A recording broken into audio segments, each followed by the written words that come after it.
available for adoption from the ASPCA.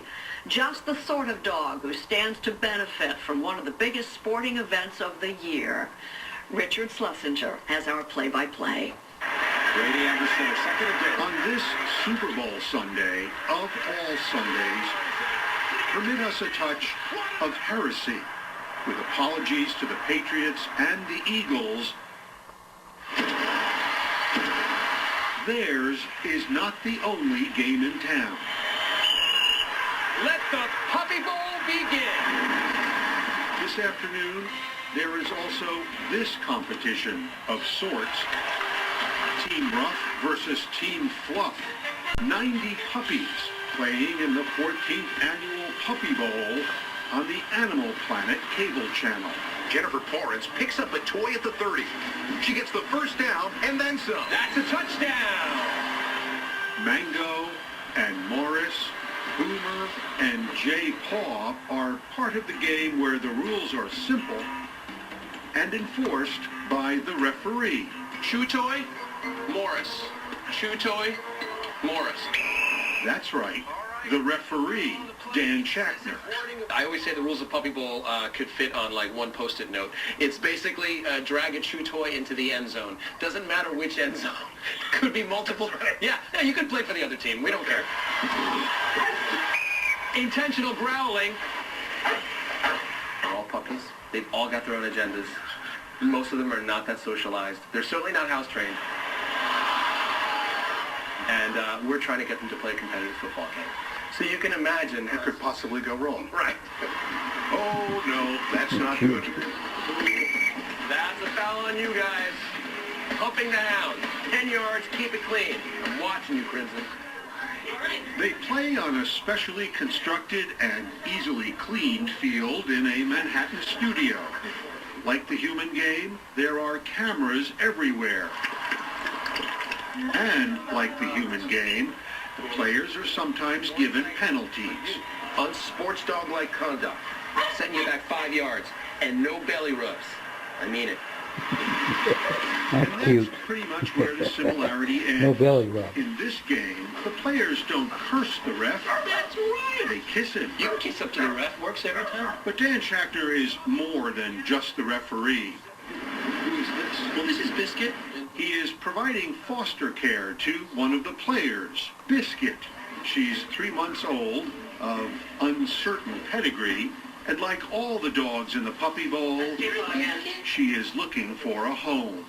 100% of the dogs on Puppy Bowl are from rescue groups and shelters across the country. How many of them end up getting adopted?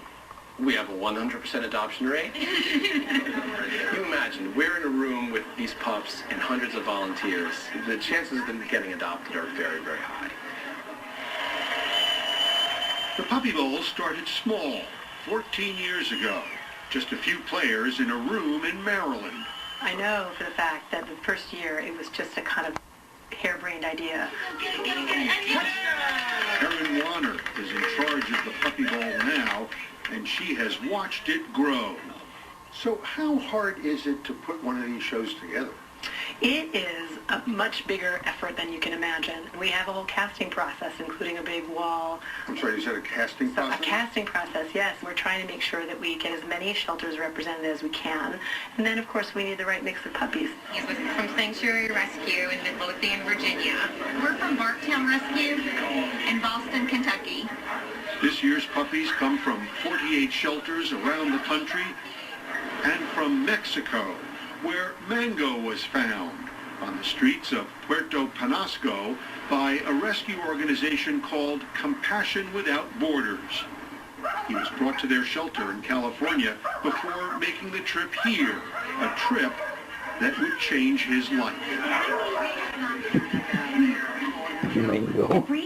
Mr. Wigglesworth, who looks to be mostly, if not all, Shar-Pei, came from Lori Johnson's Florida Little Dog Rescue in Orlando.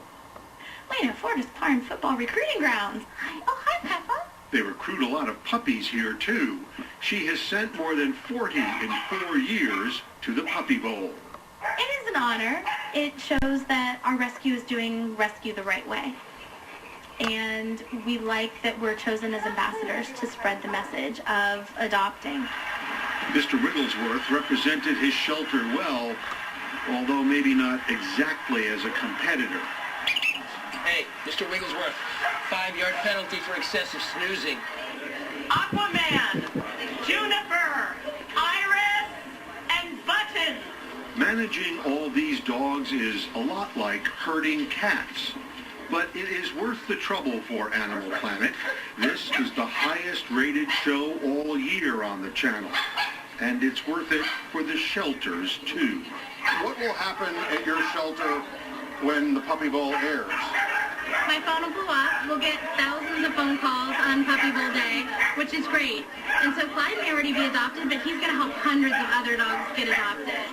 They call it the Puppy Bowl effect. People think you can't get great dogs like this in shelters and rescue, and you can. So we're willing to put the work into Puppy Bowl to get the message out.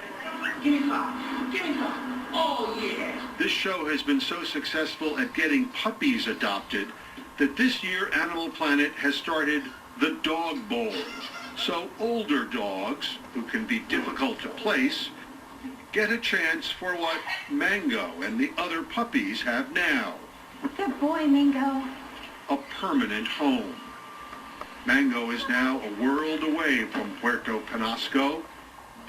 He's living with Sidney Baldwin, who worked on the Puppy Bowl, the only game on TV Who's a good boy? where there